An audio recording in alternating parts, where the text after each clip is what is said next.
भी social science का solve paper है 9th-10th के लिए, उस समय कराऊंगी, तो वीडियो को एंड तक देखते रहिएगा। सभी क्वेश्चन सिलेक्टेड और इम्पोर्टेंट लिए हैं। आपका फर्स्ट नंबर क्वेश्चन से स्टार्ट करते हैं। हल्के और तेज चलने वाले जहाज के रावल को किसने बनाया था? तो किसने बनाया था? आपका ऑप्शन है ए पुर्तगालियों ने, बी यूनानियों ने, सी डचों ने और डी जापानियों ने। आपका सही जवाब है ऑप्शन ए पुर्तगालियों ने। देखिए, पुर्तगालियों ने एक नई किस्म के हल्के और तेज चाल से चलने वाले जहाज के रावल का निर्माण किया था। तो एग्जाम में पूछ दिया जाएगा कि पुर्तगालियों ने किस चीज का निर्माण किया था? जवाब होगा जहाज के रावल का निर्माण किया था। नेक्स्ट क्वेश्चन देखिए, क्वेश्चन नंबर 2 है। 2 नंबर क्वेश्चन है, भारत में ईस्ट इंडिया कंपनी की स्थापना कब हुई? आपका ऑप्शन है ए 1664 ईस्वी, बी 1498 ईस्वी, सी 1600 ईस्वी, डी 1602 ईस्वी। आपका सही जवाब है ऑप्शन सी 1600 ईस्वी। तो देखिए इसको डिटेल में जान। भारत में अंग्रेजों का आगमन डचों के बाद हुआ। हालांकि ईस्ट इंडिया कंपनी की स्थापना डच ईस्ट इंडिया कंपनी से पहले हो चुकी थी। ईस्ट इंडिया कंपनी की स्थापना 1599 ईस्वी में हुआ था, जिसे इंग्लैंड की महारानी एलिजाबेथ प्रथम ने 31 दिसंबर 1600 में एक आज्ञा पत्र द्वारा 15 वर्षों के लिए पूर्वी देशों के साथ व्यापार करने का एकाधिकार प्रदान किया। तो आपका आंसर होगा ईस्ट इंडिया कंपनी की स्थापना कब हुई? तो 31 दिसंबर 1600 ईस्वी में ईस्ट इंडिया कंपनी की स्थापना हुई। नेक्स्ट क्वेश्चन 3 नंबर देखिए। 3 नंबर क्वेश्चन है, उत्तम आशा अंतरिक्ष की खोज किसने की? आपका ऑप्शन है A Columbus, B Vasco da Gama, C Magellan, D Bartholomew Dias. आपका सही जवाब है ऑप्शन डी बार्थोलोम्यू डियाज। अब देखिए बार्थोलोम्यू डियाज जो कि उत्तम आशा अंतरिक्ष कैप ऑफ गुड होप की खोज वर्ष 2088 में किया था। पुर्तगाली इस मार्ग से होते हुए भारत उस समय यूरोप में मसालों का महत्वपूर्ण स्रोत था। अब आपका ऐसा भी क्वेश्चन पूछ सकता है कि पुर्तगाली ने इस मार्ग से होते हुए कहाँ पहुंचे थे? तो भारत पहुंचे थे। नेक्स्ट क्वेश्चन 4 नंबर है। 4 नंबर क्वेश्चन देखिए, सर्वप्रथम कॉमन सेंस की रचना किसने की थी? आपका ऑप्शन है वाशिंगटन, बी लफायते, सी टॉमस पेन, डी जेफरसन। आपका सही जवाब है ऑप्शन सी टॉमस पेन। सर्वप्रथम कॉमन सेंस की रचना टॉमस पेन ने की थी। टॉमस पेन इंग्लैंड का राजनीतिक कार्यकर्ता, दार्शनिक और राजनीतिक सिद्धांतकार था। उसने कॉमन सेंस और अमेरिकन क्राइसिस नामक पुस्तक की रचना किया था। इसके विचार मानव अधिकारों के प्रभुत्व युग के आदर्शों को दर्शाता है। इसके विचारों ने अमेरिकी क्रांति को भी प्रभावित किया था। नेक्स्ट क्वेश्चन देखिए, 5 नंबर क्वेश्चन है, अमेरिका स्वतंत्रता संग्राम की सबसे महत्वपूर्ण उपलब्धि क्या थी? आपका ऑप्शन है जॉर्ज तृतीय का पतन, संयुक्त राज्य अमेरिका का उदय, विचार अभिव्यक्ति की स्वतंत्रता के मिलना, गणतंत्रात्मक व्यवस्था का पहला प्रयोग। आपका सही जवाब होगा डी गणतंत्रात्मक व्यवस्था का प्रयोग, पहला प्रयोग। इसको डिटेल्स में जानते हैं। अमेरिकी स्वतंत्रता संग्राम की सबसे महत्वपूर्ण उपलब्धि गणतंत्रात्मक व्यवस्था का पहला प्रयोग था। अमेरिकी स्वतंत्रता संग्राम 1776 ईस्वी में हुआ था। इसने अमेरिका के मूलभूत राजनीतिक ढांचे को बदल दिया और अमेरिका एक गणराज्य घोषित हुआ था। अमेरिका में विश्व की प्रथम गणतंत्रात्मक व्यवस्था स्थापित हुई।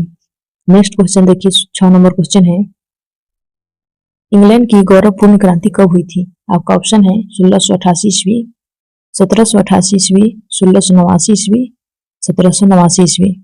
आपका सही जवाब है ऑप्शन ए 1688 ईस्वी। देखिए, इंग्लैंड की गौरवपूर्ण क्रांति 1688 ईस्वी में हुई। गौरवपूर्ण क्रांति को रक्तहीन क्रांति के नाम से जाना जाता है। अगर ऐसा भी क्वेश्चन पूछ दिया कि गौरवपूर्ण क्रांति को किस नाम से जाना जाता है, तो रक्तहीन क्रांति के नाम से जाना जाता है, क्योंकि यह शांतिपूर्वक संपन्न हुई थी। इंग्लैंड का राजा बदला, इंग्लैंड की शासन व्यवस्था बदली, पर कहीं खून का एक कतरा भी नहीं गिरा। इंग्लैंड के राजा जेम्स II के द्वारा संसदीय संप्रभुता को चुनौती देने के फलस्वरूप इंग्लैंड में 1688 की क्रांति हुई थी। नेक्स्ट 7 नंबर क्वेश्चन है, जनजातियों की सर्वाधिक आबादी कहाँ है? आपका ऑप्शन है अफ्रीका, बी भारत, सी नेपाल, डी चीन। आपका सही जवाब है ऑप्शन ए अफ्रीका। अफ्रीका में जनजातियों की सर्वाधिक आबादी है। अफ्रीका को जनजाति महाद्वीप के रूप में जाना जाता है। अफ्रीका की कुछ जनजातियों है कंजर, डोगेन, योरूबा और मोबेगा। नेक्स्ट 8 नंबर क्वेश्चन देखिए। 8 नंबर क्वेश्चन है, पहला संस्थाली जिसने अंग्रेजों पर हथियार उठाया था, तो किसने उठाया था? आपका ऑप्शन है ए सिंधु, बी कान्हू, सी तिलका माझी, डी बिरसा मुंडा। देखिए किसने उठाया था? आपका सही जवाब है ऑप्शन सी तिलका माझी। पहला संथाली जिसने अंग्रेजों पर हथियार उठाया था वह तिलका माझी था। तिलका माझी का जन्म कब हुआ? तो 1750 ईस्वी में हुआ था। तिलका माझी संथालों के लिए अंग्रेजों से लड़ाई लड़ने के लिए कभी पीछे नहीं हटे। संथाल जनजाति के लोग राजमहल की पहाड़ी के जंगलों के जीवन यापन करते थे और जब अंग्रेजों ने उसे हस्तगत करना चाहा तो तिलका माझी के नेतृत्व में विद्रोह हो गया। नेक्स्ट 9 नंबर क्वेश्चन है, चुआर विद्रोह कब शुरू हुआ?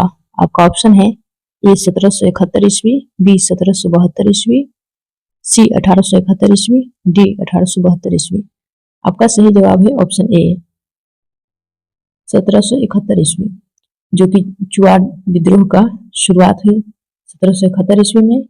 1774 ईस्वी में धलझुम के राजा जगन्नाथ धल के नेतृत्व में चुआरों ने बहरागोड़ा और नरसिंहगढ़ के सभी तथा हल्दी पोखर के 2 गांवों में आग के हवाले कर दिया। 1782 से 84 में मंगल सिंह ने अपने सहयोगियों के साथ मिलकर इस विद्रोह का नेतृत्व किया था।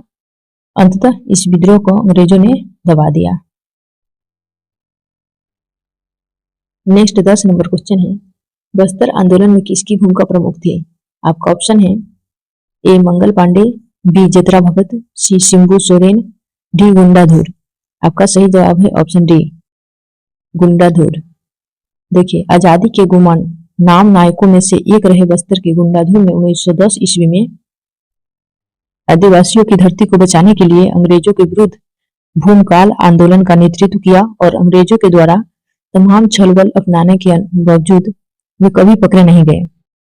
इस आंदोलन का नींव 1871 ईस्वी में पड़ी जब अंग्रेजों ने बस्तर के तत्कालीन राजा के चाचा को दीवान पद से हटा दिया था। नेक्स्ट क्वेश्चन देखिए, अब आपको ऐसा भी क्वेश्चन पूछ देता है कि अंग्रेजों ने बस्तर के तत्कालीन राजा को किस पद से हटा दिया था? तो आपका ऑप्शन है दीवान पद से हटा दिया था। नेक्स्ट 11 नंबर क्वेश्चन है, 11 नंबर क्वेश्चन देखिए, कोल विद्रोह कब हुआ? आपका ऑप्शन है 1831 से 32 तक, 1832 से 33, 1834 से 35 और 1836 ईस्वी। आपका सही जवाब है ऑप्शन ए 1831 से 32। और देखिए 1831 के दौरान कोल विद्रोह हुआ जिसका नेतृत्व बुद्धू यानी कि बुद्धू भगत ने किया था। कोल विद्रोह की विशेषता यह नहीं थी कोल आदिवासी अकेले नहीं लड़ते थे बल्कि उनके साथ होश, ओराव और मुंडा जैसे अन्य आदिवासी भी लड़ते थे। कोल विद्रोह ईस्ट इंडिया कंपनी द्वारा शुरू किए गए शोषण का ही एक प्रतिफल था। नेक्स्ट 12 नंबर क्वेश्चन है, इनमें कौन कोल विद्रोह में शामिल था? आपका ऑप्शन है रानी शिरोमणि, चुंडामन राय, बुद्धू भगत, भैरव। आपका सही जवाब है ऑप्शन सी बुद्धू भगत। कोल विद्रोह का नेतृत्व बुद्धू भगत ने किया था। यह विद्रोह 1831 से 32 ईस्वी में हुई। यह विद्रोह कंपनी द्वारा शुरू किए गए शोषण की प्रक्रिया का परिणाम थी। अंग्रेजों के खिलाफ हुए आदिवासी विद्रोह में यह सबसे अधिक सशक्त विद्रोह है। हालांकि आधुनिक उपकरणों में लैस अंग्रेजों ने इस विद्रोह को अंततः दबा दिया। नेक्स्ट 13 नंबर क्वेश्चन है,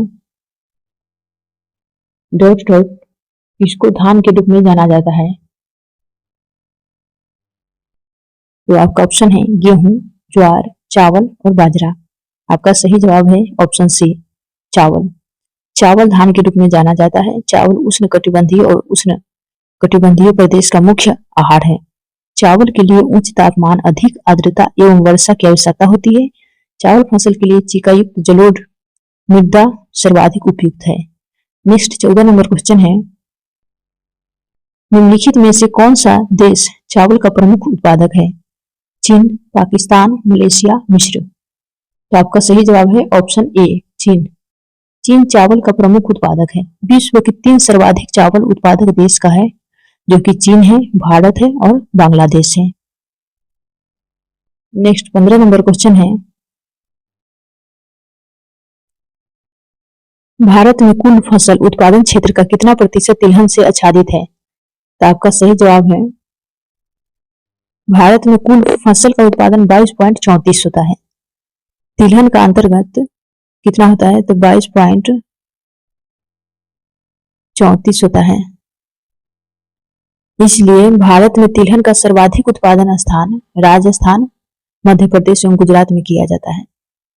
तो इसका विकल्प में से कोई सही नहीं है। इसमें 22.34 यानी कि अगर 23 रहता तो हम देते, तो इसमें नहीं दिया हुआ है तो कोई भी सही नहीं है। नेक्स्ट देखिए 16 नंबर क्वेश्चन है, निम्नलिखित में से कौन खरीफ फसलों का उदाहरण है? आपका ऑप्शन है चावल, गेहूं, चना, मटर। आपका सही जवाब है ऑप्शन ए, चावल। चावल खरीफ फसलों का उदाहरण है। खरीफ की फसलें अधिकतर दक्षिण पश्चिम मानसून के साथ बोई जाती है। खरीफ की फसलें चावल, कपास, जूट, ज्वार, बाजरा आदि। रबी की ऋतु अक्टूबर नवंबर में शरद ऋतु से प्रारंभ होकर मार्च अप्रैल में समाप्त होती है। रबी की प्रमुख फसलें हैं गेहूं, चना, तुरई, सरसों एवं जौ। नेक्स्ट 17 नंबर क्वेश्चन है, निम्नलिखित में से कौन कृषि की एक प्रणाली का वर्णन करता है जहां एक बड़े क्षेत्र में एक ही फसल उगाई जाती है? आपका ऑप्शन है स्थानांतरण कृषि, वृक्षारोपण कृषि, बागवानी, गहन कृषि। आपका सही जवाब है ऑप्शन बी, वृक्षारोपण कृषि। देखिए,